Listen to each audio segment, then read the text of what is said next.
तो बच्चों आपको क्या पढ़ाया जा रहा है इस टाइम? जो कॉस्ट अकाउंटिंग हम पढ़ा रहे हैं आपको। और कॉस्ट अकाउंटिंग में क्या चल रहा है? जो कॉस्ट अकाउंटिंग में भी इंट्रोडक्शन चैप्टर चल रहा है, बेसिक्स पढ़ाया जा रहा है। तो आइए पढ़ते हैं बेसिक, देखते हैं कि क्या चल रहा था बेसिक्स में, कहाँ पर थे हम लोग। कॉस्ट अकाउंटिंग के फायदे, ये मेरे ख्याल से ये टॉपिक कल चल रहा था।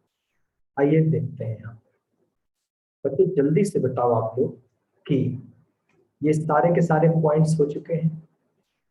यहाँ पे मौजूद ये पेज कल वेरीफाई हो चुका है, चर्चा खत्म हो चुकी है इसकी। जी हाँ, कंफर्मेशन आ गई कि इसकी बातें हो चुकी हैं। तो आइए चलते हैं आगे बच्चों, क्योंकि वहां पर लिखे थे 6 मेथड के नाम डीपली, और यहाँ पर सिर्फ 10 मेथड के नाम है, सिर्फ नाम लिखा है। आइए फटाफट से सबके बारे में बता देते हैं। बच्चे ध्यान देना, कॉस्ट का पता लगाने के ढेर सारे मेथड आप देख रहे हो कि लगभग 10 मेथड यहाँ पर है, बल्कि 1-2 और भी होते हैं। अच्छा, बच्चे कह रहे हैं पेंसिल ऑन है, पेंसिल ऑफ करिए। ठीक है, पेंसिल ऑफ कर दी। थैंक यू सत्य। तो बच्चों ध्यान दीजिएगा कि कॉस्ट का पता लगाने के ढेर सारे मेथड। चलो हम बताए थे, मगर हम आपसे जानना चाहते हैं कॉस्ट का पता लगाने का क्यों इतना ढेर सारा मेथड? वजह बताओ कि क्यों कॉस्ट का पता लगाने का इतना सारा मेथड?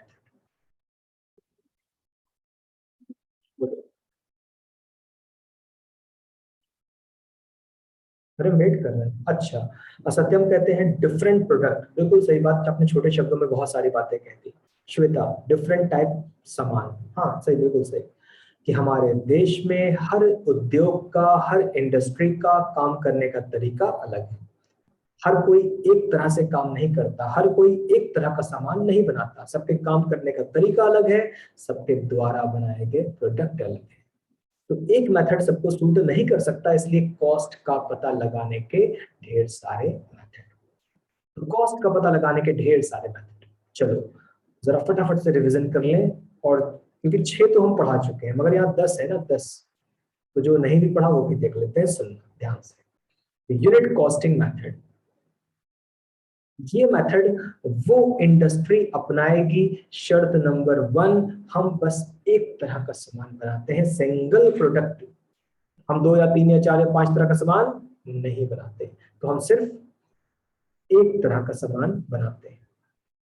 और हम कॉन्टिन्यूअस प्रोडक्शन, हम लगातार काम करते हैं, हम हर दिन काम करते हैं, हम हर महीने 12 महीने काम करते हैं, कॉन्टिन्यूअस प्रोडक्शन करते हैं। तो ऐसी इंडस्ट्री जो सिर्फ एक तरह का सामान बनाती है और लगातार प्रोडक्शन करती है, तो ऐसी इंडस्ट्री यूनिट कॉस्टिंग मेथड अपनाती है। कॉन्ट्रैक्ट कॉस्टिंग मेथड, हम छोटा सामान नहीं बनाते हैं, हम बड़ा सामान बनाते हैं, हम कैपिटल एसेट बनाते हैं, बड़ा सामान। और हम ठेकेदार हैं, हम ठेका लेते हैं, इंफ्रास्ट्रक्चर के सामान बनाते हैं, हम रोड बनाते हैं, बिल्डिंग बनाते हैं, बांध और पुल बनाते हैं, सुरंग वगैरह बनाते हैं। और हम ठेकेदार हैं, ठेका लेते हैं, कॉन्ट्रैक्टर हैं, और हम अपनी परफॉर्मेंस कॉस्ट वगैरह जानने के लिए क्या करते हैं? कॉन्ट्रैक्ट कॉस्टिंग मेथड का इस्तेमाल करते हैं। आगे चलते हैं, प्रोसेस कॉस्टिंग मेथड। भाई हम वो इंडस्ट्री है ना, और सत्यम कुछ पूछ लिए हैं थोड़ा लंबा, क्या सर प्रोसेस कॉस्टिंग और बैच कॉस्टिंग दोनों में बिस्किट है, लेकिन पता कैसे करेंगे बिस्किट बिस्किट वाला मेथड कौन सा है? सत्यम, अगर बिस्किट प्रोसेस कॉस्टिंग में है तो ये वो बिस्किट है जो एक बार में नहीं बनता, कई स्टेप से रेडी होने के बाद बनता है। और अगर बिस्किट बैच कॉस्टिंग में है तो ये वो बिस्किट है जिसकी बहुत सारी वैरायटीज हैं, वैरायटीज। तो आप दोनों तरफ रख सकते हो, कोई चिंता की बात नहीं है।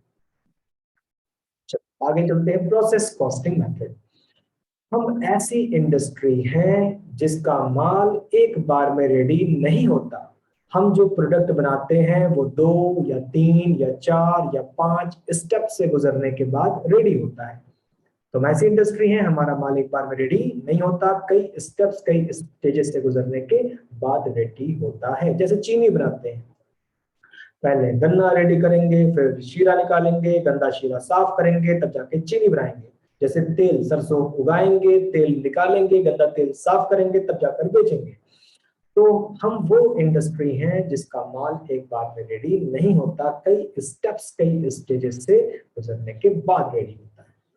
डिपार्टमेंटल कॉस्टिंग मेथड, हम बड़ी संस्था है, बड़ा ऑर्गेनाइजेशन, और हमारे यहाँ ढेर सारे डिपार्टमेंट हैं। तो हम बड़ी संस्था हैं, हमारे यहाँ ढेर सारे डिपार्टमेंट हैं, तो हमें हर डिपार्टमेंट का अलग अलग प्रॉफिटेबिलिटी जानना होता है, हमें हर डिपार्टमेंट का अलग अलग जानना पड़ता है प्रॉफिट या लॉस। जी हाँ सत्य, हम क्या अपनाते हैं, हम डिपार्टमेंटल कॉस्टिंग मेथड अपनाते हैं। बहुत सारे डिपार्टमेंट है, सबकी अलग परफॉर्मेंस जाननी है, सबका अलग प्रॉफिट लॉस जानना है, तो हम डिपार्टमेंटल कॉस्टिंग मेथड अपनाते हैं। ऑपरेटिंग कॉस्टिंग मेथड, हम प्रोडक्ट नहीं बनाते, हम प्रोडक्ट नहीं बनाते, हम सेवाएं देते हैं, सर्विस रेंडर करते हैं।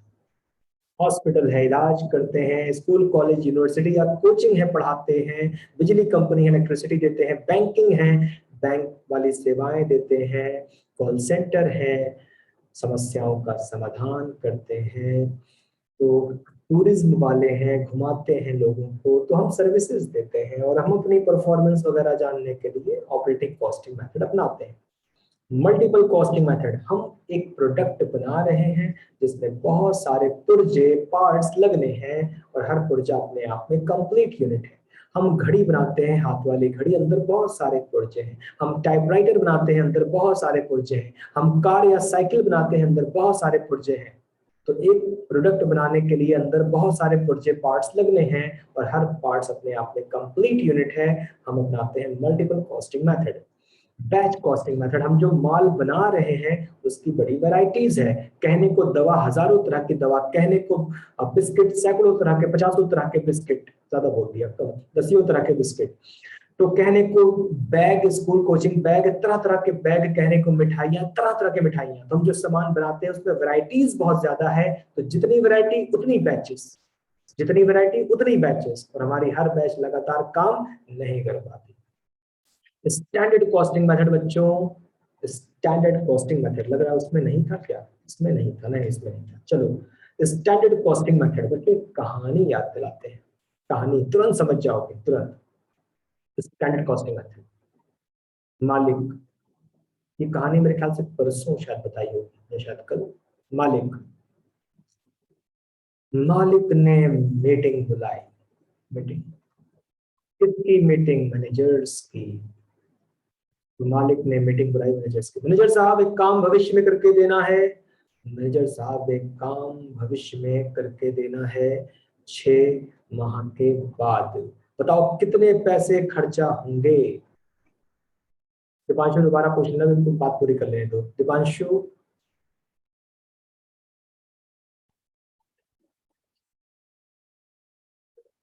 तो एक चीज याद रखो बच्चों, हम एक कहानी सुना रहे हैं, ठीक, अब बीच में आप कूद पड़े हो बीच में, तो जब हमारी कहानी भी आधी है और आपका क्वेश्चन भी आधा है, हम रिप्लाई नहीं करेंगे। क्वेश्चन पूछने का तरीका होता है कि जब एक टॉपिक हम खत्म करें वहां पर क्वेश्चन पूछो, न कि हम आधी कहानी शुरू कर दें तब आप क्वेश्चन पूछो।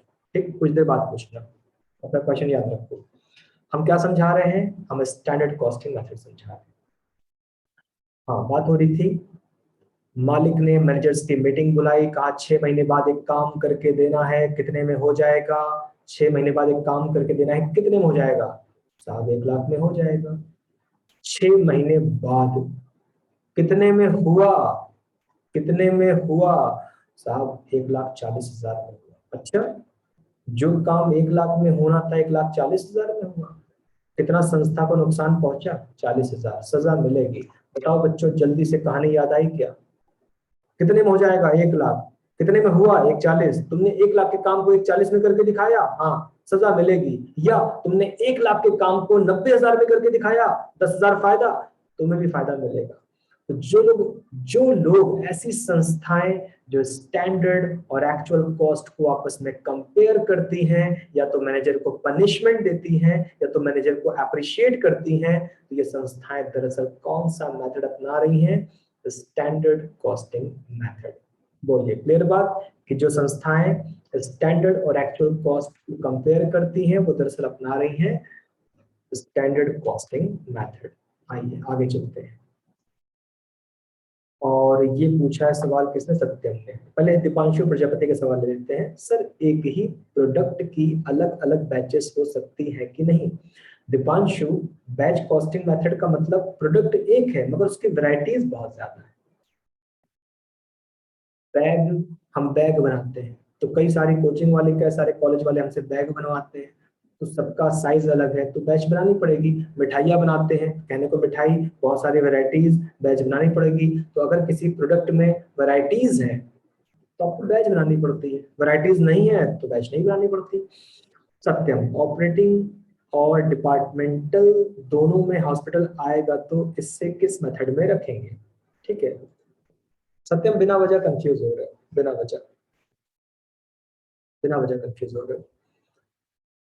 मुझे एक बात बताओ, सत्यम अजीब से सवाल पूछ रहे हैं, एक सवाल का जवाब दो। कॉलेज में मार्क्स आए, टॉप 5 बच्चे, कॉलेज में मार्क्स आए, टॉप 5 बच्चे, ये रहे राम श्याम मोहन सोहन ज्योति, तो कॉलेज में मार्क्स आए टॉप 5 बच्चे, ठीक है। अच्छा दूसरी बात, कॉलेज में गेम्स हो रहे हैं, गेम्स, दौड़ भाग क्रिकेट हॉकी, कॉलेज में गेम्स हो रहे हैं, टॉप 5 बच्चे, तो क्या ऐसा हो सकता है कि जो पांचों बच्चे पढ़ने में अच्छे हैं और जो पांचों बच्चों खेलने में अच्छे हैं, क्या कोई बच्चा दोनों तरफ पाया जाए? पॉसिबल है कि नामुमकिन है? बोलो। ठीक है, कोई क्या ऐसा हो सकता है कि टॉप 5 बच्चे पढ़ने वाले, टॉप 5 बच्चे खेलने वाले, क्या ऐसा संभव है कि एक बच्चा ऐसा है जो पढ़ने में भी अच्छा है, खेलने में भी अच्छा है, कि नामुमकिन कि जो उधर रहेगा इधर नहीं रहेगा, इधर रहेगा उधर नहीं रहेगा? सत्यम बोलो, समझ में आया सत्यम का सवाल? सर ऑपरेटिंग और डिपार्टमेंटल दोनों में हॉस्पिटल आ रहा है। अरे तो आने दो ना यार, जिसका जो फीचर्स है वो तो वहां आएगा ना, जो वहां क्वालिफाई कर रहा है वहां आएगा, जो वहां क्वालिफाई कर रहा है वहां आएगा, दोनों तरफ आएगा। खैर बच्चे समझ गए होंगे कैसे किसने कसम खाई। सर बिस्किट वहां आ रहा है वहां आ रहा है, बताए तो कि अगर बिस्किट में वैरायटी, अगर बिस्किट जो है कई बार में बनता है, एक बार में नहीं बन पाता तो प्रोसेस में जाएगा, और अगर बिस्किट में वैरायटीज तो बैच में जाएगा। समझ गए होंगे आप, कहीं भी जा सकता है, ये कोई जरूरी थोड़ी ना है कि मैं कसम खाता हूँ ये यहाँ रहेगा तो वहां नहीं रहेगा, कोई किधर भी जा सकता है। आइए आगे चलते हैं। भाई कुछ कंपनियां बिस्किट बनाती हैं, वैरायटी होती ही नहीं, और कुछ कंपनियां बिस्किट बनाती है बहुत वैरायटी होती है। आगे चलते हैं। शुरू में पार्ले जी था, सिर्फ एक वैरायटी थी पार्ले जी की पहले शुरू में, उसके बाद उन्होंने भी बहुत सारी वैरायटीज बना डाली। तो होता है भाई कि कुछ कंपनियां एक वैरायटी, एक ही सामान बनाती हैं, कुछ उसमें वैरायटीज कर देती हैं। हाँ भाई बच्चों, कहाँ थे हम लोग? स्टैंडर्ड कॉस्टिंग मेथड, कि ऐसी संस्थाएं जो स्टैंडर्ड कॉस्ट को एक्चुअल कॉस्ट से कंपेयर करती हैं, या तो मैनेजर को अप्रिशिएट करती हैं, इनाम वगैरह देती हैं, या फिर उन्हें पनिशमेंट देती हैं, सजा वगैरह देती हैं। तो दरअसल वो मेथड अपना कौन सी रही है? Standard costing method. उनके मैनेजर बहुत अलर्ट रहते हैं, गलतियां वलतियां नहीं करते। मार्जिनल कॉस्टिंग मेथड बच्चों एक पुरानी बात याद दिलाते हैं, 2-3 दिन क्लास पहले क्या कुछ ब्रेक इवन पॉइंट की बात हुई थी बच्चों? ब्रेक इवन पॉइंट, हाँ, ब्रेक इवन पॉइंट 1 लाख है, इस बात का क्या मतलब हुआ? जल्दी बताओ, ब्रेक इवन पॉइंट 1 लाख है तो इस बात का क्या मतलब हुआ? हाँ, कि अगर हम, जी बिल्कुल, कितना, कि अगर माल 1 लाख का बिकेगा, अगर 1 लाख रुपए की बिक्री होगी तो ना तो संस्था को प्रॉफिट होगा ना तो संस्था को लॉस होगा। तो ये बताओ, अगर 80,000 रुपए तक ही माल बेच पाए तब, अगर हम 80,000 रुपए तक ही माल बेच पाए तब तो 20,000 का लॉस होगा, और अगर हमने 1.5 लाख की बिक्री कर ली तब, अगर हमने 1.5 लाख की बिक्री कर ली तब तो 50,000 का क्या होगा? प्रॉफिट होगा। बिल्कुल सही, इसका मतलब ब्रेक इवन पॉइंट ने हमें एक लक्ष्य दिया है, गोल दिया है कि भाई बिक्री को यहां से टकाना है, यहां से क्रॉस करवाना है, बिक्री को इससे नीचे आने देना नहीं है। तो ब्रेक इवन पॉइंट, तो बच्चों जो संस्थाएं, हम ये वाला पॉइंट पीछे पढ़ा चुके हैं इसलिए हम बहुत जोर नहीं लगा रहे हैं ब्रेक इवन पॉइंट पर।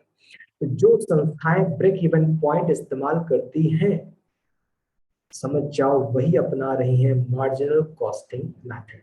तो दरअसल वो क्या अपना रही हैं? Marginal costing method. अच्छा, 10वां, ये बड़ा बकवास सा है 10वां, 10वां बड़ा बकवास सा है बच्चों, 10वां समझा रहे हैं, बड़ा बकवास सा है। आइए बताते हैं। क्या व्यापारियों का समूह हो सकता है बच्चों? क्या व्यापारियों का समूह हो सकता है जहां 100-200 लोग मिलकर आपस में इकट्ठा हो? ऐसा कुछ कुछ सुना है? व्यापार संगठन वगैरह, व्यापार संगठन वगैरह, ऐसा कुछ व्यापार मंडल वगैरह, व्यापार मंडल, व्यापार संगठन। तो बच्चों अक्सर क्या होता है कि व्यापारी ग्रुप्स में होते हैं, कि कोई व्यापार मंडल होता है, कोई व्यापार संगठन होता है, chamber of commerce, trade, stock broker association, खैर तो कुछ व्यापारियों का समूह होता है। और समूह का लीडर कहता है कि तुम सब के सब एक ही मेथड अपनाओ, तुम सब एक ही मेथड अपनाओ। और अगर सब एक ही मेथड अपनाने लगते हैं तो कहलाता है यूनिफॉर्म कॉस्टिंग मेथड। तो व्यापारियों का समूह है, एक बॉस होगा, हेड होगा, अध्यक्ष होगा, प्रेसिडेंट होगा। प्रेसिडेंट कहता है भाई तुम सब के सब एक ही मेथड अपनाओ। और अगर सब एक ही मेथड अपनाना चालू कर देते हैं तो कहते हैं यूनिफॉर्म कॉस्टिंग मेथड। कि तुम सारे व्यापारी अलग अलग मेथड अपनाओगे तो कंपेयर नहीं कर पाएंगे ना कि कौन अच्छा कौन बुरा। सारे के सारे एक ही मेथड अपनाएंगे तो आराम से कंपेयर कर लेंगे कौन अच्छा कौन बुरा। तो तुम सारे के सारे एक ही मेथड अपनाओ, अलग अलग मत अपनाओ, ताकि पता चल सके कौन अच्छा कौन बुरा। और अगर वो सब के सब एक ही मेथड अपनाते हैं, पूरा ग्रुप पूरा समूह, तो कहलाता है यूनिफॉर्म कॉस्टिंग मेथड। चलो बच्चों यहाँ पर आ जाते हैं। यहाँ पे हमारे पेपर का नाम है कॉस्ट अकाउंटिंग, और हमें जानना है कॉस्ट होती क्या है। जो बच्चे शुरू से क्लास कर रहे हैं वो जानते हैं कि कॉस्ट क्या होती है, हम बता चुके हैं। ठीक। अदिति का सवाल आया है, क्या है? फर्नीचर मैन्युफैक्चरर कौन सा मेथड यूज करते हैं? अदिति, हम सिर्फ फर्नीचर बनाते हैं, हम सिर्फ फर्नीचर बनाते हैं, यूनिट कॉस्टिंग मेथड। या हमारा फर्नीचर कई बार में रेडी होता है, मान लो ऐसी कोई बात आ जाए, तो प्रोसेस कॉस्टिंग मेथड। हमारे फर्नीचर में बहुत सारी वैरायटीज है, बहुत सारी वैरायटीज, तो फिर वहां पर क्या आ जाएगा? फिर वहां पर आ जाएगा कि बैच कॉस्टिंग मेथड। समझ रहे हैं? आपको फर्नीचर वाले से पूछना पड़ेगा भाई चक्कर क्या है आपका, चक्कर क्या है? श्वेता, एक्सपेंसेस को जोड़ लगाओ बराबर कॉस्ट। बिल्कुल सही श्वेता, आपने कॉस्ट के बारे में सही कहा। आइए आगे चलते हैं बच्चों। कॉस्ट किसे कहते हैं? दुनिया में, दुनिया में लोग बेच रहे हैं, दुनिया में लोग बेच रहे हैं, सेलर चीजें बेच रहा है, और हम आप कंज्यूमर, उपभोक्ता, ग्राहक चीजों को खरीद रहे हैं। तो कोई बेच रहा है, कोई खरीद रहा है। दुनिया बहुत बड़ी है, 200 से भी ज्यादा देश है, कंट्रीज है, और इतनी बड़ी दुनिया में लाखों चीजें बिकती हैं, लाखों तरह की चीजें। लेकिन बच्चों दुनिया में जो कुछ भी बिकता है आप उसको दो भागों में बांट दो, प्रोडक्ट और सर्विस। तो दुनिया में जो कुछ भी बिकता है आप उसे दो भागों में बांट दो। या तो कोई प्रोडक्ट बनाकर बेच रहा है, या तो कोई सर्विसेज बेच रहा है। प्रोडक्ट वो चीज है जिसे छुआ देखा जा सके, सर्विस वो चीज जिसे छुआ देखा ना जा सके। अपने आसपास आपने देखा, पंखा दिख गया, एसी दिख गया, लैपटॉप दिख गया, मोबाइल दिख गया, पेन दिख गई, कॉपी दिख गई, ये सब प्रोडक्ट है, छुआ देखा जा सकता है। बिजली कंपनी का बिजली बेचना, बैंकिंग कंपनी का बैंकिंग सेवाएं बेचना, इंश्योरेंस कंपनी का सुरक्षा बेचना, स्कूल कॉलेज कोचिंग का शिक्षा बेचना, होटल का अपने यहाँ ठहराना, ट्रांसपोर्ट का यात्री और माल यहाँ वहां पहुंचाना, कॉल सेंटर का लोगों को मदद करना, ये सब क्या है? सर्विसेज, जिन्हें छुआ देखा नहीं जा सकता। तो दुनिया में दो ही चीजें बिकती हैं, प्रोडक्ट या सर्विस। लेकिन जो प्रोडक्ट बना रहा है खर्चा होता होगा, और खर्च का नाम कॉस्ट। प्रोडक्ट बनाने में जितना खर्चा हुआ खर्च का जोड़ लगाओ कॉस्ट। सर्विस देने में जितना खर्चा हुआ खर्च का जोड़ लगाओ कॉस्ट। यानी कॉस्ट माने खर्चों का जोड़, कॉस्ट माने खर्चों का जोड़। प्रोडक्ट बनाया, खर्चा हुआ, जोड़ लगाओ कॉस्ट। सर्विस दी, खर्चा हुआ, जोड़ लगाओ कॉस्ट। तो ये होती है कॉस्ट। चलो भाई आगे चलते हैं बच्चों। कॉस्ट मतलब खर्चा हुआ, कहां पर? कहां पर? प्रोडक्ट को बनाने में या फिर सेवाएं देने में। अच्छा आगे चलते हैं। एग्जाम में ये चीज पूछ चुका है, what is element of cost. तो आइए पता करते हैं what is element of cost. लागत के तत्व क्या है? तो जो कॉस्ट माने खर्चों का जोड़। जैसे मान लो एक कॉलेज, और कॉलेज में ढेर सारे फर्नीचर। तो एक कॉलेज है, कॉलेज में ढेर सारे फर्नीचर हैं। तो फैक्ट्री वालों से पूछेंगे, भैया बताओ फैक्ट्री वालों, ये सारे फर्नीचर कितने रुपए में बने? तो उन्होंने कहा 1 लाख। ये ढेर सारे फर्नीचर हमने कितने में बनाए? 1 लाख। कॉस्ट के कितने हिस्से? 3। तो कॉस्ट के हिस्से कितने? 3। तो फर्नीचर वाले ने बताया कि इन सारे फर्नीचर को बनाने में 1 लाख रुपए खर्चा हो। फिर उसने बताया कि लगभग 60,000 रुपए का मटेरियल है, 30,000 रुपए का लेबर है, और 10,000 रुपए का ओवरहेड है। तो कॉस्ट के कितने एलिमेंट्स, कह लो, कंपोनेंट कह लो, हिस्सा कह लो, टुकड़ा कह लो, तत्व कह लो।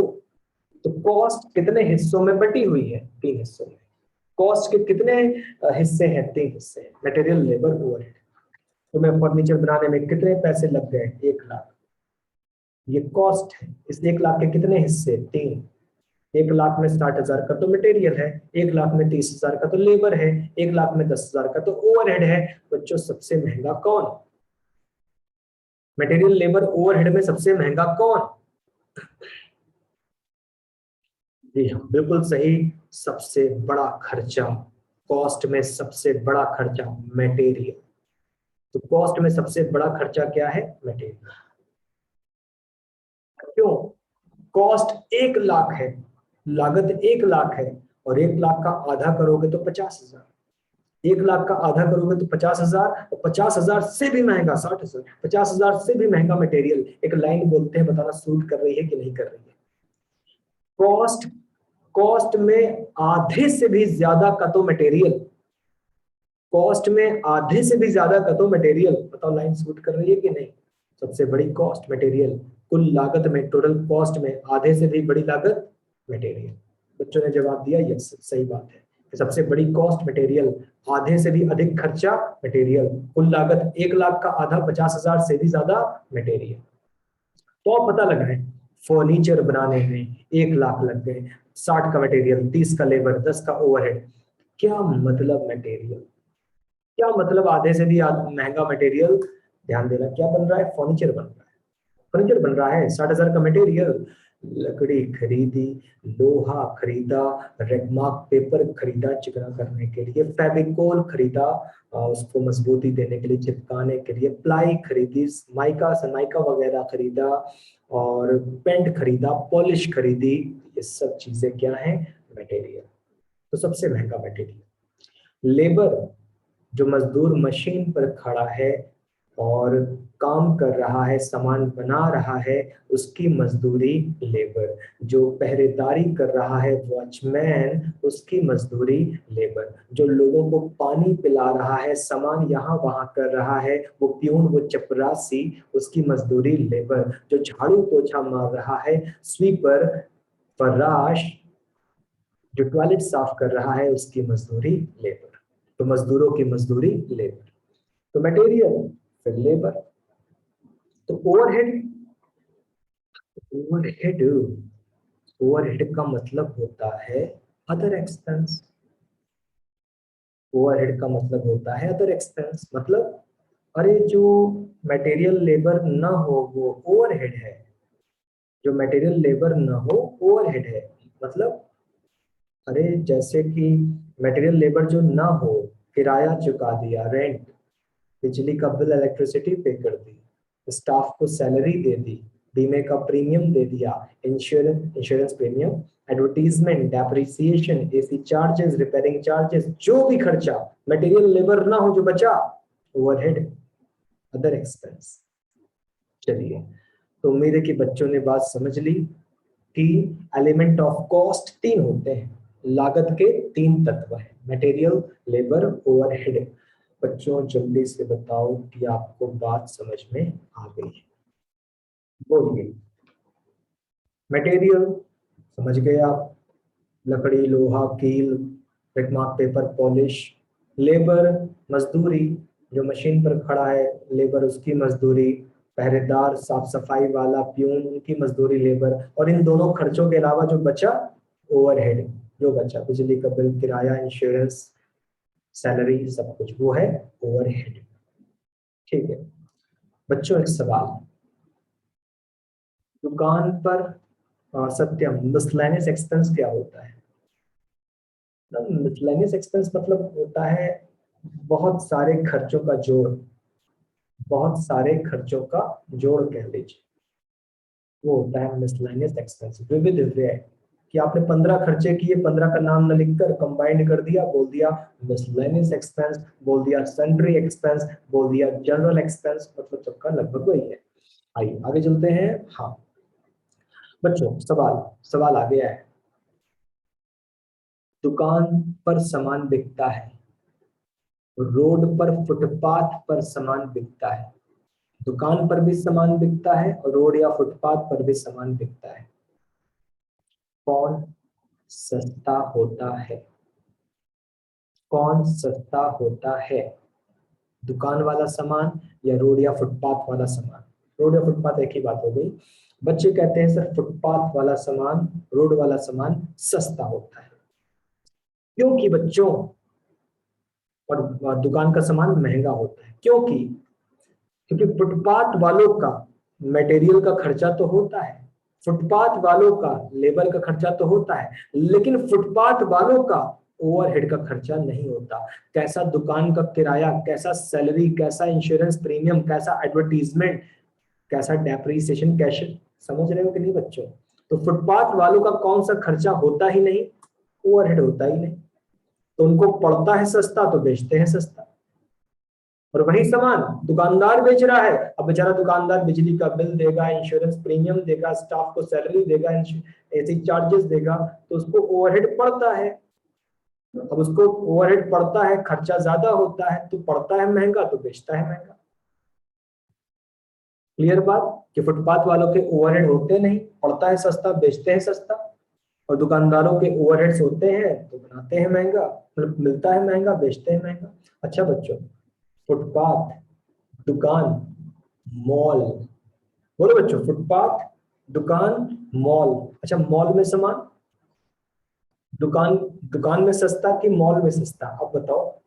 फुटपाथ और दुकान तो मिला लिया, अब दुकान और मॉल मिलाते हैं, शॉपिंग मॉल्स। कि सस्ता कहाँ मिलेगा, महंगा कहाँ मिलेगा? हाँ, तो बच्चों दुकान में सस्ता मिलेगा, मॉल में महंगा मिलेगा। मॉल में क्यों सामान इतना महंगा होता है बताओ? बाहर जो सामान 10 रुपए का ले रहे हैं, दुगने दाम 20 रुपए का ले रहे हैं मॉल वाले। अरे मॉल वाले इतना महंगा काय दे रहे हो भाई? बहुत ज्यादा किराया, बहुत ज्यादा बिजली का बिल, बहुत ज्यादा एडवर्टीजमेंट, बहुत ज्यादा स्टाफ सैलरी, उनका ओवरहेड इतना ज्यादा होता है ना बच्चों, इतना ज्यादा ओवरहेड होता है कि अगर वो महंगा ना बेचेंगे तो जी कैसे पाएंगे? कि अगर वो महंगा ना बेचेंगे तो जी कैसे पाएंगे? खैर, तो आप समझ गए होंगे बातों को। आइए आगे चलते हैं फिलहाल। हाँ भाई, टॉपिक पर आते हैं। और क्या कह रहे हैं? सत्यम बोले केवल कुछ चीजें ही ऐसी होती हैं। अदिति सर क्योंकि अगर एक्सपेंडिचर ज्यादा होता है। श्वेता, प्रॉफिट किसको होता है? प्रॉफिट भाई जो जितना ज्यादा सेल करेगा उसको उतना ज्यादा प्रॉफिट होगा। मॉल में बहुत ज्यादा लोग जाते हैं, उनकी बिक्री बहुत ज्यादा होती है, इसलिए उनको प्रॉफिट भी बहुत ज्यादा होता है। मॉल में बहुत ज्यादा लोग जाते हैं, मॉल में बहुत ज्यादा सेल होती है, तो जितनी ज्यादा सेल उतना ज्यादा प्रॉफिट। अगर उनको उतना अच्छा प्रॉफिट नहीं होता तो वो भी दुकान खोल के ना बैठ जाते, मॉल में क्यों पड़े होते? चलिए आगे चलते हैं बच्चों। तो ध्यान दीजिएगा, बात कर रहे थे हम एलिमेंट ऑफ कॉस्ट। बच्चों मटेरियल समझ गए आप? बिल्डिंग बना रहे हैं, बिल्डिंग, ईंट, बालू, पत्थर, काटर, पटिया, सीमेंट, सब क्या है? मटेरियल। अलमारी बना रहे हैं, लकड़ी, लोहा, कील, नटबोल्ट, पुर्जा, सब मटेरियल। तो आप समझ रहे हो व्हाट इज मटेरियल। तो आओ देखें बच्चों की मटेरियल कितने प्रकार का। नंबर 1 डायरेक्ट मटेरियल, प्रत्यक्ष सामग्री। नंबर 2 इनडायरेक्ट मटेरियल, अप्रत्यक्ष सामग्री। तो बच्चों मटेरियल कितने प्रकार का? 2 प्रकार का। आओ पता लगाएं क्या डिफरेंसेस है, क्या मतलब डायरेक्ट मटेरियल, क्या मतलब इनडायरेक्ट मटेरियल। सुनिएगा, डायरेक्ट मटेरियल वो मटेरियल है जिसका प्रोडक्शन से सीधा संबंध है, प्रोडक्शन से सीधा संबंध है। तो डायरेक्ट मटेरियल वो मटेरियल है जिसका प्रोडक्शन से सीधा संबंध है। प्रोडक्शन मतलब जो आप माल बना रहे हो, सामान बना रहे हो। और इनडायरेक्ट वो मटेरियल है, इनडायरेक्ट मटेरियल जिसका प्रोडक्शन से सीधा संबंध नहीं है। मतलब जैसे, चलो पहले हम आपको समझाने जा रहे हैं डायरेक्ट मटेरियल। इनका प्रोडक्शन से डायरेक्ट, डायरेक्ट मतलब सीधा संबंध है। अगर आप डायरेक्ट मटेरियल ज्यादा मंगवाओगे तो प्रोडक्शन बढ़ जाएगा। अगर आप डायरेक्ट मटेरियल कम मंगाओगे तो प्रोडक्शन घट जाएगा। अगर आप डायरेक्ट मटेरियल नहीं मंगवाओगे तो प्रोडक्शन बंद हो जाएगा। तो कौन सा मटेरियल ज्यादा मंगवाने पर प्रोडक्शन बढ़ जाता है? Direct material. कम मंगाने पर घट जाता है? Direct material. नहीं मंगवाने पर जीरो हो जाता है प्रोडक्शन? Direct material. जैसे बच्चों फर्नीचर बनाना है, फर्नीचर तो लकड़ी चाहिए, ज्यादा लकड़ी मंगाओगे तो ज्यादा फर्नीचर बनेगा, कम लकड़ी बनाओगे मंगाओगे तो कम फर्नीचर बनेगा। अगर लकड़ी आई ही नहीं तो फर्नीचर नहीं बन पाएगा। तो सारे बच्चे बोलो कि आपको डायरेक्ट मटेरियल समझ में आ गया। अलमारी बनानी है तो लोहा चाहिए, ज्यादा लोहा ज्यादा अलमारी, कम लोहा कम अलमारी। लोहा नहीं आया, अलमारी नहीं बन पाएगी। तो डायरेक्ट मटेरियल का प्रोडक्शन से सीधा संबंध है, डायरेक्ट रिलेशन। ये प्रोडक्शन को प्रभावित करते हैं, इफेक्ट डालते हैं। ये उत्पादन पर सीधा असर डालते हैं, प्रोडक्शन पर सीधा असर डालते हैं। प्रोडक्शन बढ़ने पर, इनको बढ़ाने पर प्रोडक्शन बढ़ता है, इनको घटाने पर प्रोडक्शन घटता है, इनके ना रहने पर प्रोडक्शन ठप हो जाता है। अब चलो आपको बता दें जरा इनडायरेक्ट मटेरियल, इनडायरेक्ट अप्रत्यक्ष सामग्री। ये सुनना, हमारा प्रोडक्शन से सीधा संबंध नहीं है, हमारा प्रोडक्शन से सीधा संबंध नहीं है। हम प्रोडक्शन को सीधा प्रभावित नहीं कर सकते, हम प्रोडक्शन को सीधे अप एंड डाउन नहीं कर सकते, लेकिन हम सपोर्टिंग पर्पस बहुत जरूरी है।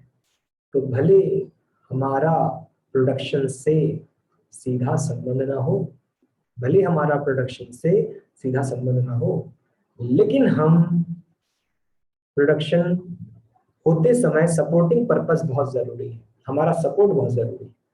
बच्चों फॉर एग्जांपल फर्नीचर में लकड़ी तो डायरेक्ट मटेरियल थी। बच्चों फर्नीचर में कील लगती होगी ना, कील, कील लगती होगी। तो कील क्या है? Indirect material. क्या बहुत ज्यादा कील मंगवाकर फर्नीचर बढ़ जाएगा? क्या बहुत कम कील मंगाकर फर्नीचर घट जाएगा? तो कील बहुत, कील सपोर्टिंग पर्पस तो बहुत जरूरी है, लेकिन ज्यादा कील मंगाकर कम कील मंगाकर तो उत्पादन ऊपर नीचे नहीं कर सकते, प्रोडक्शन ऊपर नीचे नहीं कर सकते। बोलो क्लियर है बच्चों कि जो कील है, रेगमार्क पेपर फर्नीचर को चिकना करने के लिए, घिसने के लिए रेगमार्क पेपर। तो रेगमार्क पेपर कौन सा मटेरियल है? इनडायरेक्ट मटेरियल है। कि है तो इंपॉर्टेंट चीज सपोर्टिंग पर्पस, लेकिन ज्यादा रेगमार्क पेपर मंगाकर तुम प्रोडक्शन थोड़ी ना बढ़ा ले जाओगे। तो जो कील है, रेगमार्क पेपर है, पॉलिश है, पेंट है, सनमाइका है, ये सारी चीजें क्या है? Indirect material. बच्चों को एग्जांपल समझ में आ गया कि अगर आपका मटेरियल प्रोडक्शन ऊपर नीचे कर दे रहा है तब तो डायरेक्ट मटेरियल। अगर आपका मटेरियल सपोर्टिंग पर्पस जरूरी है लेकिन प्रोडक्शन ऊपर नीचे नहीं कर सकता तो वो इनडायरेक्ट मटेरियल होगा। चलो बच्चों एक और बात, एक और एग्जांपल देते हैं, बल्कि सवाल पूछते हैं आपसे। फैक्ट्री में झाड़ू पोछा लगता है, झाड़ू मंगवाया, क्या मंगवाया? झाड़ू मंगवाया। टॉयलेट के लिए तेजाब मंगवाया, टॉयलेट सफाई के लिए तेजाब वगैरह चाहिए होता है ना, एसिड। तो झाड़ू मंगवाया, तेजाब मंगवाया झाड़ू पोछे के लिए, तेजाब टॉयलेट साफ करने के लिए। तो बताओ ये झाड़ू मंगवाया, ये तेजाब मंगवाया, है तो मटेरियल, है तो मटेरियल। कौन सा? डायरेक्ट कि इनडायरेक्ट? कौन सा मटेरियल है, डायरेक्ट कि इनडायरेक्ट मटेरियल? बच्चे कहते हैं सर इनडायरेक्ट मटेरियल। बिल्कुल सही, क्योंकि मानक की साफ सफाई के लिए काफी जरूरी है झाड़ू, माना कि टॉयलेट वगैरह क्लीन करने के लिए टाइल्स या मार्बल या फिर वॉश बेसिन क्लीन करने के लिए जरूरी है ये तेजाब, ये एसिड, लेकिन सपोर्टिंग पर्पस जरूरी है, प्रोडक्शन थोड़ी ना घटा बढ़ा देगा, तो इनडायरेक्ट मटेरियल है। अच्छा, मशीनों को पोंछने के लिए कपड़ा मंगाया, जैसे हम लोग लैपटॉप या चश्मा पोंछने के लिए शॉर्ट तक कपड़ा लाते हैं, तो मशीनों को पोंछने के लिए भी कपड़ा आता है, तो मशीन पोंछने के लिए कपड़ा मंगाया। तो बच्चों ये कपड़ा कैसा मटेरियल है, डायरेक्ट की इनडायरेक्ट? हाँ मटेरियल तो है भाई, कपड़ा खरीदा मशीन पोंछने के लिए, तो कैसा मटेरियल है? बच्चे कहते हैं इनडायरेक्ट, बिल्कुल सही, इनडायरेक्ट मटेरियल है। क्यों? क्योंकि ज्यादा कपड़ा मंगाओ कम मंगाओ प्रोडक्शन थोड़ी ना बढ़ जाएगा। माना कि कपड़ा जरूरी है मशीन पोंछने के लिए मंगवाना, सपोर्टिंग पर्पज, मगर प्रोडक्शन थोड़ी ना बढ़ जाएगा, तो इनडायरेक्ट मटेरियल है। चलो आपने समझ लिया what is direct material, what is indirect material. कौन प्रोडक्शन ऊपर नीचे कर देगा? Direct material. किसका प्रोडक्शन से संबंध सीधा नहीं है मगर सपोर्टिंग पर्पस जरूरी है? Indirect material. आगे चलते हैं। डायरेक्ट लेबर सुनना बच्चों, लेबर दो प्रकार के, प्रत्यक्ष श्रम, डायरेक्ट लेबर। क्या होते हैं डायरेक्ट लेबर? समझना। ऐसे मजदूर, ऐसे मजदूर जो मशीन पर खड़े हैं, मशीन के बगल में खड़े हैं। तो ये मजदूर कहाँ खड़े हैं? मशीन के बगल में खड़े हैं।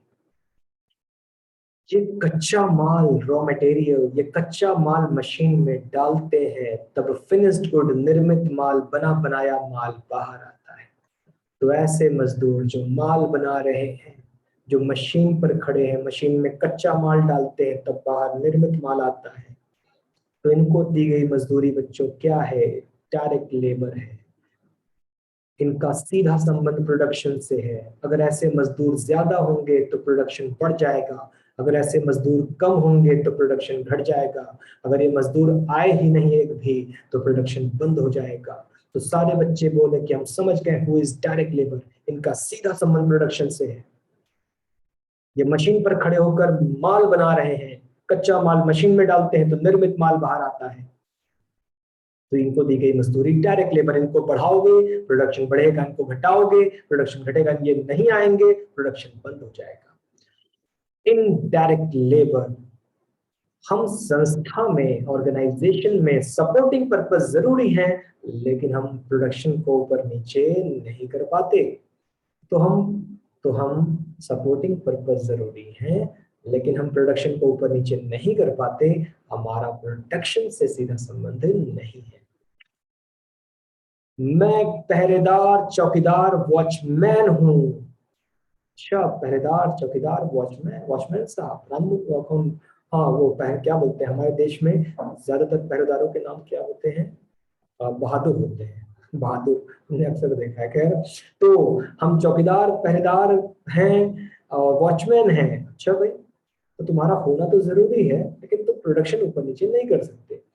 हम साफ सफाई वाले हैं, स्वीपर, झाड़ू पोछा मारना, टॉयलेट साफ करना, गंदगी साफ करना। अच्छा भाई, तुम आदमी तो बहुत जरूरी हो, लेकिन प्रोडक्शन ऊपर नीचे नहीं कर सकते। हम प्यून है, चपरासी हैं, पानी पिलाते हैं, सामान यहाँ वाले जाते हैं, दौड़ते भागते रहते हैं, काम करते हैं सबका। हाँ भाई, आदमी तो जरूरी हो मगर प्रोडक्शन ऊपर नीचे नहीं कर सकते। तो वॉचमैन को दिया गया मजदूरी, प्यून को दी गई मजदूरी और स्वीपर को दी गई मजदूरी। आप लोग कौन हो? Indirect labour. संस्था के लिए आदमी जरूरी हो सपोर्टिंग पर्पस, लेकिन प्रोडक्शन को ऊपर नीचे आप नहीं कर सकते हो। बच्चों क्या आपको डायरेक्ट इनडायरेक्ट लेबर दोनों क्लियर हो गए? बोलिए, डायरेक्ट इनडायरेक्ट लेबर क्लियर है? जी हाँ, कंफर्मेशन आ गई कि सर क्लियर है what is direct labour, what is indirect labour. आगे चलिएगा। अब बारी है ओवरहेड की, जिसे हम लोग बुला सकते हैं अदर एक्सपेंस। अदर एक्सपेंस, ध्यान देना, ध्यान देना बच्चों। मेरा आपसे क्वेश्चन, क्या हमारी संस्था के पास एक फैक्ट्री होगी? फैक्ट्री, कारखाना। क्या हमारी संस्था के पास कोई फैक्ट्री होगी? बच्चे कह रहे हैं हाँ। क्या हमारी संस्था के पास कोई ऑफिस होगा? ऑफिस, बोलो, क्या हमारी संस्था के पास कोई ऑफिस भी होगा? बच्चे अभी भी कहते हैं हाँ। क्या हमारी संस्था का कोई सेल्स डिपार्टमेंट होगा? सेल्स डिपार्टमेंट, बताओ। हाँ, हर बार जवाब है हाँ। ठीक है, अगला सवाल। अगला सवाल ये है बच्चों की फैक्ट्री में क्या होता है, फैक्ट्री में क्या होता है, बोलो बच्चों क्या कहते हैं, बच्चे क्या कहते हैं। बिल्कुल सही, श्वेता कहती है प्रोडक्शन होता है। कोई और बच्चा, देखिए कौन क्या बोला। हाँ अदिति, तान्या और विशाल, माल बनता है, प्रोडक्शन होता है, गुड्स बनाए जाते हैं, ठीक है। प्रोडक्शन, माल बनता है, तो फैक्ट्री में क्या होता है, माल बनाया जाता है, माल बनता है, फैक्ट्री में माल बनता है। बच्चों क्या फैक्ट्री एक बड़ी सी चार दीवारी होगी, क्या फैक्ट्री बड़ी सी एक चार दीवारी होगी जहां माल बनता है, बोलो। बच्चे कह रहे हैं हाँ सर, फैक्ट्री एक चार दीवारी होगी जहां माल बनता है, फैक्ट्री मैनेजर होंगे, लेबर होंगे, काम चल, मशीनें होंगी, काम चल रहा है। एक और सवाल बच्चों, फैक्ट्री शहर में होती है या आउटर, आउटर सुनसान में होती है, दूर होती है शहर से, क्या कहते हो बच्चों। कारखाना फैक्ट्री कहाँ होती है, शहरों में होती है या आउटर में होती है, शहर के बाहर होती है, कहीं सुनसान में होती है। बच्चे कहते हैं आउटर में होती है। बच्चों फैक्ट्री आउटर में क्यों होती है, क्या कारण है, सरकार शहर में फैक्ट्री खोलने की परमिशन क्यों नहीं देती है, फैक्ट्री का लाइसेंस शहरों में क्यों नहीं मिलता है, क्या कारण है। बिल्कुल सही, बच्चे कहते हैं सर पोल्यूशन उसका कारण है, धुआं धक्कड़, पोल्यूशन, प्रदूषण।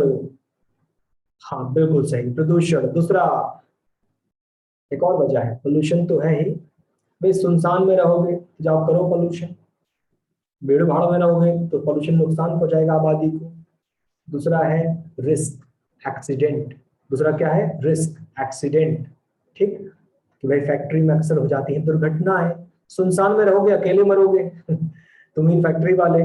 शहर में रहोगे खुद भी डूबोगे, दूसरों को भी डुबा दोगे। शहर में रहोगे खुद भी डूबोगे, दूसरों को भी ले भी दोगे। तो काफी में दूर रहो, शहर में लाइसेंस नहीं मिलेगा, खूब दूर रहो, 8-10 किलोमीटर दूर रहो, शहर में मत आना, लाइसेंस नहीं देंगे। वहीं जाओ धुआं धक्कड़ करो, वहीं विस्फोट करो, वहीं मरो आपस में। तो एक फैक्ट्री है जहां माल बनता है। बच्चों फैक्ट्री वाले माल बनाकर किसको भेजते हैं, फैक्ट्री वाले जब माल बना देते हैं तो किसको भेजते हैं, बोलो बोलो। सही जवाब, सही जवाब, सेल्स डिपार्टमेंट को। बनाने का काम मेरा, बेचने का काम मेरा। बनाने का काम फैक्ट्री का, बेचने का काम सेल्स डिपार्टमेंट का। सेल्स डिपार्टमेंट, हमारे पास सेल्समैन है, हमारे पास सेल्स मैनेजर है, हम माल को पैक करेंगे, बनाओगे तुम, पैक हम करेंगे, हम कराएंगे एडवर्टीजमेंट, हम कराएंगे प्रमोशन, हम कराएंगे डिस्ट्रीब्यूशन, हम बेचेंगे भेजेंगे। बोलो क्लियर, बनाता कौन है, फैक्ट्री वाले, बेचता कौन है, सेल्स डिपार्टमेंट। तो हमारी फैक्ट्री भी होगी, हमारा सेल्स डिपार्टमेंट भी होगा, बनाएगा फैक्ट्री, बेचेगा सेल्स डिपार्टमेंट। तो भाई तुम्हारा क्या काम है, तुम्हारा क्या काम है भैया, ऑफिस, वो बना रहा है, वो बेच रहा है, तुम काहे को। बोले साहब हमारे यहाँ पढ़े लिखे आदमी बैठते हैं, पढ़े लिखे, कागज पेन लेकर। हम लोग एडमिनिस्ट्रेटिव वर्क वाले हैं, कलम वाले, पेन वाले। हम लोग एडमिनिस्ट्रेटिव वर्क करते हैं, प्रशासनिक कार्य करते हैं। हमारे यहाँ क्लर्क बैठा है, लिखा पढ़ी कर रहा है। हमारे यहाँ चार्टर्ड अकाउंटेंट बैठा है, लिखा पढ़ी कर रहा है। हमारे यहाँ वकील साहब बैठे हैं, लीगल मैटर्स देख रहे हैं। हमारे यहाँ मैनेजर है, डायरेक्टर है, सीईओ, चीफ एग्जीक्यूटिव ऑफिसर है, और सारे के सारे डॉक्यूमेंट्री वर्क में लगे हैं, एडमिनिस्ट्रेटिव वर्क में लगे हुए हैं। हमारे यहाँ जर्नल है, लेजर है, पीनल बैलेंस शीट है, अदर इंपॉर्टेंट डॉक्यूमेंट्स हैं, सब ऑफिस में तो है। बैंकिंग वाला काम यहीं पर होता है, सैलरी आना जाना ये वो, तुम ऑफिस है, हमारी भी जरूरत पड़ती है।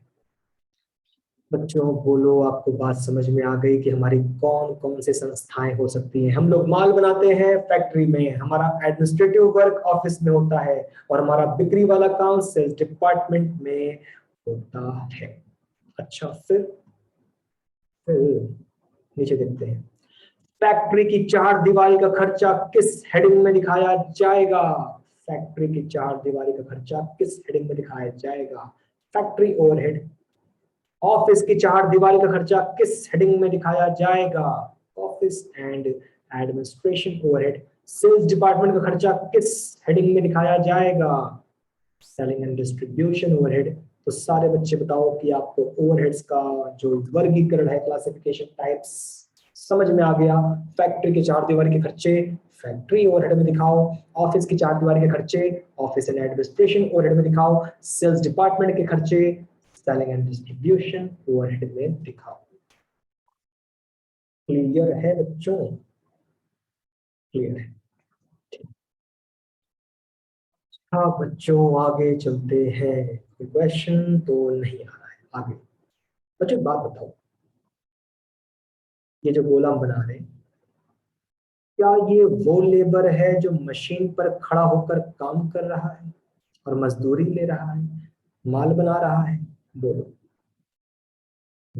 हाँ सर, डायरेक्ट लेबर माने मशीन पर खड़ा है, माल बना रहा है। तो बच्चों ये बताओ कि ये आदमी तो फैक्ट्री में होगा ना, ये वाला लेबर कहाँ पाया जाता है? फैक्ट्री में पाया जाता है ना। तो बड़ी अजीब सी बात है कि इस खर्च को फैक्ट्री, भाई ये कौन लेबर है? मैं मशीन पर खड़ा हूँ, माल बना रहा हूँ। नहीं, तुम किस बिल्डिंग में हो? क्या तुम ऑफिस में हो? नहीं। क्या तुम सेल्स डिपार्टमेंट में हो? नहीं। क्या तुम हो कहाँ पर? जी हम फैक्ट्री में है। मशीन कहाँ होती है? फैक्ट्री में। तुम फैक्ट्री में काम कर रहे हो, तो यार तुम्हारा पेमेंट यहाँ दिखाना चाहिए ना, फैक्ट्री ओवरहेड में। तो कैसे यहाँ दिखा रहे हैं? सभी बच्चे बताओ कि ये चर्चा का विषय है, क्वेश्चन है कि नहीं, कि यार इस बंदे का पेमेंट तो फैक्ट्री के अंदर दिखाना चाहिए, फैक्ट्री ओवरहेड में कैसा अलग से दिखा रहे हैं? अच्छा दूसरी बात, दूसरा क्वेश्चन, अभी आंसर नहीं दिया, क्वेश्चन बना। बच्चों क्या ये वही मटेरियल है जिससे प्रोडक्ट बन रहा है? क्या ये फर्नीचर के लिए लकड़ी है? क्या ये अलमारी के लिए लोहा है? बोलो। क्या ये बिल्डिंग के लिए ईंट बालू पत्थर है? क्या ये पेन के लिए प्लास्टिक है? वही है ना।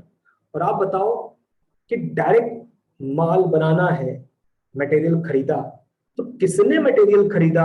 फैक्ट्री ने कि ऑफिस ने कि सेल्स डिपार्टमेंट ने? किसको माल बनाना है, किसने डायरेक्ट मटेरियल खरीदा? फैक्ट्री ने कि ऑफिस ने कि सेल्स डिपार्टमेंट ने?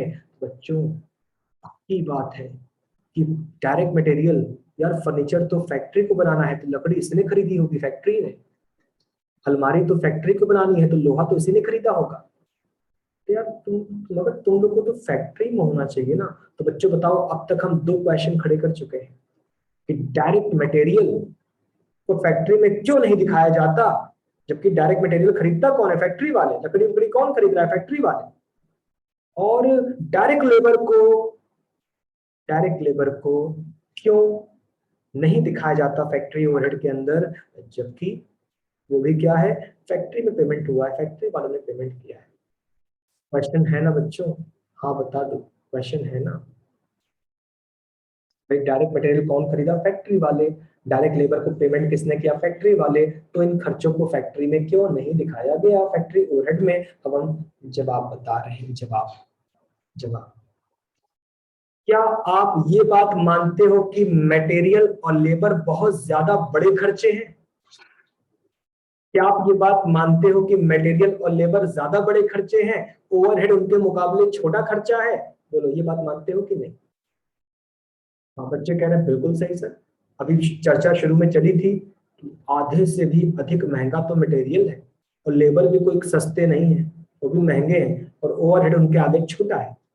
तो बच्चों मटेरियल और लेबर इतना विशालकाय, इतना बड़ा, वो जो फिल्म आई थी ना बाहुबली, बाहुबली अमरेंद्र सिंह, खैर, तो मटेरियल और लेबर इतने बाहुबली खर्चे हैं, इतने बड़े खर्चे हैं, इनको अलग से दिखाया जाता है।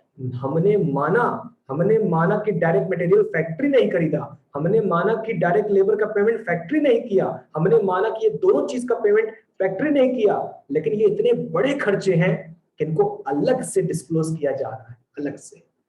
इनकी इतनी ज्यादा वैल्यू है कि इनको अलग से डिस्क्लोज किया जा रहा है, अलग से दिखाया जा रहा है। तो बच्चों बताओ, कॉन्सेप्ट समझ में आया कि डायरेक्ट मटेरियल और डायरेक्ट लेबर, माना कि ये खर्चा भी फैक्ट्री की चार दीवारी में हुआ था, लेकिन ये इतने ज्यादा बड़े हैं कि इनको अलग से डिस्क्लोज किया जा रहा है। क्या हम चर्चा को और आगे बढ़ाएं? इतनी बात क्लियर है बच्चों आपकी? आपको? हाँ भाई, बच्चे समझ गए, किस तरह समझ गए कि direct material, direct labour payment तो फैक्ट्री वालों ने ही किया, लेकिन इतने ज्यादा विशालकाय खर्चे हैं कि इनको अलग नाम से, अलग हेडिंग से, direct material direct labour heading से ही दिखाया जाता है। अच्छा अगली बात सुनिए। अब एक लाइन बोल रहे हैं, एक लाइन। अभी ये लोग बच्चे हैं इनडायरेक्ट मटेरियल, इनडायरेक्ट लेबर। अब इनकी बात सुनना, एक लाइन बोल रहे हैं बच्चों, सुनना। दुनिया का कोई भी इनडायरेक्ट खर्चा फैक्ट्री ओवरहेड में दिखाया जाएगा। दोबारा बोलते हैं, दुनिया का कोई भी इनडायरेक्ट खर्चा फैक्ट्री में दिखाया जाएगा। तो इनडायरेक्ट मटेरियल को फैक्ट्री में ही दिखाया जाता है और इनडायरेक्ट लेबर को भी फैक्ट्री में ही दिखाया जाता है। अगर किसी भी खर्च के नाम में इनडायरेक्ट वर्ड जुड़ गया तो उसे फैक्ट्री ओवरहेड में ही दिखाया जाता है। भले ये यहाँ नजर आ रहा है मगर इनडायरेक्ट खर्चों को वास्तव में फैक्ट्री में ही दिखाया जाता है। किसी भी खर्च के नाम में इनडायरेक्ट शब्द जुड़ गया उसे फैक्ट्री में दिखाओ। इनडायरेक्ट मटेरियल फैक्ट्री में, इनडायरेक्ट लेबर फैक्ट्री में, इनडायरेक्ट एक्सपेंस फैक्ट्री में, कोई भी इनडायरेक्ट एक्सेट्रा फैक्ट्री में। तो इनडायरेक्ट खर्चों को फैक्ट्री में दिखाते हैं। बच्चों पूरा चार्ट क्लियर है? कहीं से कोई बात में डाउट है तो जल्दी बताओ। कहीं पर कोई कंफ्यूजन, कोई डाउट है फटाफट बताओ, अदरवाइज आगे चलते हैं। बच्चे कह रहे हैं सर कोई दिक्कत वाली बात नहीं, क्लियर है। ठीक है, ठीक है भाई, ठीक है। आइए आगे चलते हैं। और यहाँ पर ये सब नोट्स मेंटेन की गई है, डायरेक्ट मटेरियल, लेबर, फैक्ट्री, यहाँ तक। ठीक, और ये दोबारा छप गया है, कोई मतलब नहीं है इसका। तो बच्चों ध्यान दीजिएगा, हमारा चैप्टर फिनिश हो गया। कौन सा चैप्टर? अरे इंट्रोडक्शन, देख रहे हैं ना, कॉस्ट अकाउंटिंग का इंट्रोडक्शन। तुम्हारा चैप्टर फिनिश हो गया। अच्छा भाई, तो अब देख लेते हैं कि भाई अब चैप्टर इंट्रोडक्शन के बाद हमें आपको क्या पढ़ाना है। जो हम आपको सोच रहे हैं कि आप पढ़ा दें ओवरहेड चैप्टर। ओवरहेड तो मैं शुरुआत कहाँ से कर लें? ओवरहेड चैप्टर से। आज नहीं नहीं, तो हमारा इस साल का टारगेट होगा कोई भी नया चैप्टर शुरू करना है नए दिन से। ठीक, तो नया चैप्टर नए दिन से शुरुआत होगी। तो हमने पढ़ लिया है इंट्रोडक्शन चैप्टर, और अब आ रहा है ओवरहेड चैप्टर, ऊपरी व्यय चैप्टर। और इसको जो है कल वाली क्लास से शुरू करेंगे। तो किसी बच्चे को कोई प्रश्न पूछना है तो आप पूछ सकते हैं बच्चों, अदरवाइज कल वाली क्लास में। अदिति कहती है सर कॉस्ट और एक्सपेंस में क्या डिफरेंस है? ठीक है बच्चों, अदिति का एक सवाल आ गया है, तो चलो जरा सवाल को डिस्कस कर लेते हैं। तो अदिति ने पूछा है एक शब्द, उन्होंने कहा है कि सर एक शब्द होता है कॉस्ट, और एक शब्द होता है एक्सपेंस, दोनों में क्या अंतर है? ठीक है अदिति, ध्यान दीजिएगा।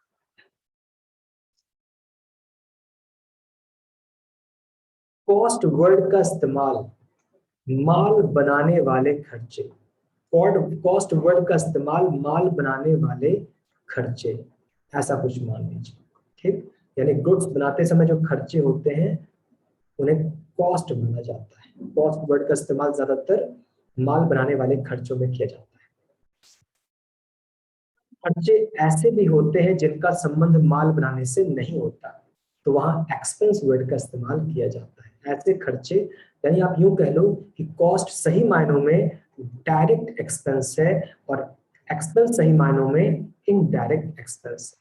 तो कॉस्ट वर्ड का इस्तेमाल माल बनाने वाले खर्चों में किया जाता है और एक्सपेंस वर्ड का इस्तेमाल ऐसे खर्चे जो माल बनाने से संबंधित नहीं है वहां किया जाता है। और ये क्वेश्चन फाइनेंशियल अकाउंटिंग का है, न कि कॉस्ट अकाउंटिंग का।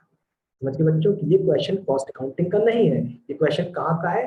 फाइनेंशियल अकाउंटिंग का। अदिति का क्वेश्चन हम फिर से पढ़ के सुना दे रहे हैं, difference between cost and expense. Cost word का इस्तेमाल कहाँ किया जाता है? माल बनाने वाले खर्चे। और एक्सपेंस वर्ड का इस्तेमाल आप आमतौर पे कहाँ करते हो? ऐसे खर्चे जिनका संबंध माल बनाने से नहीं है। तो आपको वैसे तुलना करने की कोई जरूरत नहीं है। हाँ भाई, कोई और क्वेश्चन है आपका?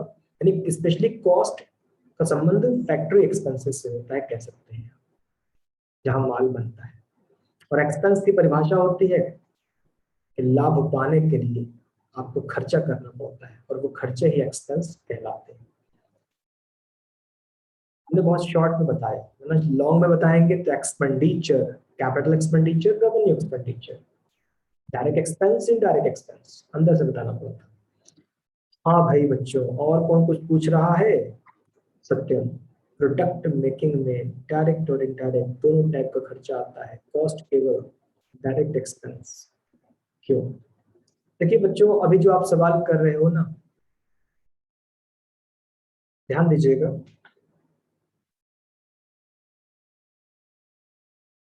एक होता है बीकॉम फर्स्ट ईयर में बेसिक अकाउंटिंग टर्म्स, आप वहां से सवाल पूछ रहे हो। आपका जो प्रश्न है वो कॉस्ट अकाउंटिंग से नहीं, ठीक। तो जो मैं अभी जो आप पिछला सवाल था, तो आप ये मत सोचना कि हमने आपको पूरा आंसर दे दिया, उसमें कुछ कमियां थी मेरे आंसर में। कि आप जो सवाल पूछ रहे हो वो सही मायनों में जो 11th कॉमर्स की बुक होती है, 11th कॉमर्स की, तो वहां पर एक चैप्टर होता है बेसिक अकाउंटिंग टर्म्स, और वहां पढ़ाया जाता है कॉस्ट, वहां पढ़ाया जाता है कॉस्ट के अलावा एक्सपेंस, एक्सपेंडिचर, प्रॉफिट, बहुत सारी बातें। तो आपके क्वेश्चन वहां से आ रहे हैं, वहां से। तो हमें समझ नहीं आ रहा है कि आप लोग कॉस्ट अकाउंटिंग में हमसे वो सब बातें क्यों पूछ रहे हैं। कॉस्ट क्या है, एक्सपेंस क्या है, प्रॉफिट क्या है, गेन क्या है, इनकम क्या है, जबकि आप जानते होंगे कि सब में डिफरेंस होता है। एक्सपेंडिचर क्या है, capital expenditure, revenue expenditure, direct expense, indirect expense. आप बताओ वो बेसिक बातें यहाँ पे कैसे डिस्कस करें आपसे, हम तो कॉस्ट अकाउंटिंग पढ़ा रहे हैं। हाँ चलो सर, टेंडर प्राइस कॉन्ट्रैक्ट होता है तो प्रॉफिटेबल, टेंडर प्राइस कॉन्ट्रैक्ट होता है तो प्रॉफिटेबल होता है कि नहीं? क्वेश्चन गलत है आपका। टेंडर प्राइस एक अलग चीज है, कॉन्ट्रैक्ट एक अलग चीज है, पता नहीं क्या पूछ रहे हो आप। टेंडर प्राइस कॉन्ट्रैक्ट होता है तो प्रॉफिटेबल होता है कि नहीं? आपने क्वेश्चन सही करिए, हमको समझ में नहीं आया कि आपने कैसा खिचड़ा बना दिया, टेंडर प्लस कॉन्ट्रैक्ट, पता नहीं क्या पूछ रही हो। क्वेश्चन ढंग से पूछिए, हमको समझ में भी तो आना चाहिए आप क्या पूछ रहे हो। बच्चों कोई और सवाल है आपके, वरना क्लास खत्म करें।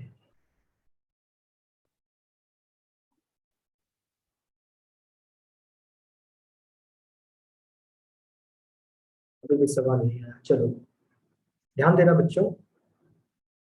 एक चीज सुन लो ध्यान से, एक चीज सुन लो। आप बताओ हम कौन सा पेपर पढ़ा रहे हैं, जल्दी बताओ। जो आपके दिमाग में डाउट्स आ रहे हैं हम क्लियर करना चाह रहे हैं। आप बताओ हम कौन सा पेपर पढ़ा रहे हैं? कॉस्ट अकाउंटिंग, ठीक। तो हम आपको कौन सा पेपर पढ़ा रहे हैं? Cost accounting. इसको स्टैंडर्ड भाषा में कॉस्टिंग कहा जाता है, कॉस्टिंग, कॉस्ट अकाउंटिंग पढ़ा रहे हैं। तो बच्चों कोई कॉस्ट डिपार्टमेंट होता है, हाँ, कोई कॉस्ट डिपार्टमेंट होता है जो कॉस्ट अकाउंटिंग करता है। बीकॉम फर्स्ट ईयर में क्या पढ़ाया था? Financial accounting. तो कोई असली दुनिया में फाइनेंशियल डिपार्टमेंट होता होगा, फाइनेंशियल डिपार्टमेंट होता होगा। तो हमने आपको शायद एक दिन बताया हो कि बड़ी संस्थाएं दोनों बुक्स रखती हैं, फाइनेंशियल बुक्स, कॉस्ट बुक। लेकिन छोटी संस्थाएं सिर्फ फाइनेंशियल बुक रखती हैं, कॉस्ट बुक नहीं रखती। क्या बच्चों को ये याद है? क्या आपको ये वाली बात याद है कि बड़ी संस्थाएं दोनों बुक्स रखती हैं, financial book as well as cost book.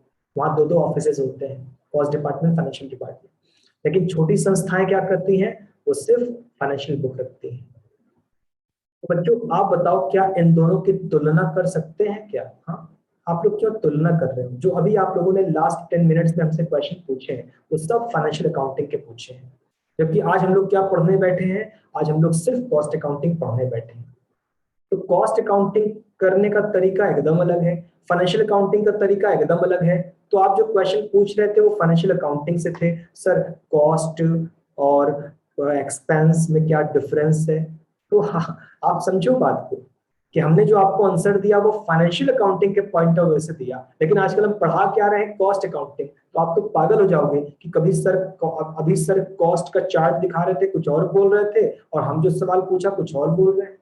समझ रहे हो कि आपने जो सवाल पूछा हमसे फाइनेंशियल अकाउंटिंग का पूछा, तो हमने जो आपको जवाब दिया फाइनेंशियल अकाउंटिंग के पॉइंट ऑफ व्यू से जवाब दिया। लेकिन अभी हम आपको पढ़ा क्या रहे हैं? Cost accounting. तो यहाँ के सिद्धांत बता रहे हैं, और आप दोनों को करोगे खिचड़ा, फिर लगाओगे इल्जाम मेरे पर कि सर आप बता क्या कह रहे हो। अभी तो आप कुछ और बोल रहे थे, अभी आप कुछ और बोल रहे हो। समझ गए बच्चों कि हम लोग आजकल कॉस्ट अकाउंटिंग पढ़ रहे हैं। प्लीज फाइनेंशियल अकाउंटिंग के सवाल मत पूछिए, कि आप फाइनेंशियल अकाउंटिंग का सवाल पूछोगे तो हमें उसी का जवाब देना पड़ेगा ना, और तब आप उसको इससे मिलाना चालू कर दोगे। फाइनेंशियल अकाउंटिंग में तो बच्चों ट्रेडिंग अकाउंट बनता है, यहाँ कहाँ बनता है? वहां तो पीनल अकाउंट बनता है, तो वहां का तो सिस्टम ही अलग है, यहाँ का सिस्टम अलग है। फाइनेंशियल अकाउंटिंग में तो ट्रेडिंग अकाउंट में डायरेक्ट मटेरियल भी जाता है, डायरेक्ट लेबर भी जाते हैं। यहाँ देख रहे हो आप, यहाँ डायरेक्ट लेबर डायरेक्ट मटेरियल को अलग रखा जा रहा है। समझ रहे हो कि नहीं? प्लीज फाइनेंशियल अकाउंटिंग भूल जाओ, अभी सिर्फ कॉस्ट अकाउंटिंग संभालो। वहां के क्वेश्चन को यहाँ मिक्स मत करो कि आप पूछोगे हम वहां बताएंगे, और फिर आप इसको इससे मिलाओगे और आप भी पागल हो जाओगे, मेरी भी काबिलियत पे संदेह करोगे कि डॉक्टर सैफी सर क्या बता रहे हैं पता नहीं। आइए बच्चों क्लास एंड कर दें, क्या हमने आपके कंफ्यूजन दूर कर दिए? जिन बच्चों ने एक्सपेंस और कॉस्ट वगैरह पूछना चालू किया था वो समझ गए कि आपके क्वेश्चन फाइनेंशियल अकाउंटिंग से थे, इस वक्त हम लोग कॉस्ट अकाउंटिंग पढ़ रहे हैं। कल ये चैप्टर शुरू करेंगे ओवरहेड, वहां चर्चा आगे बढ़ेगी। ठीक है, क्लास एंड करना चाह रहे हैं। थैंक यू बच्चों, मिलते हैं हम लोग कल वाली क्लास में, कल नए चैप्टर से।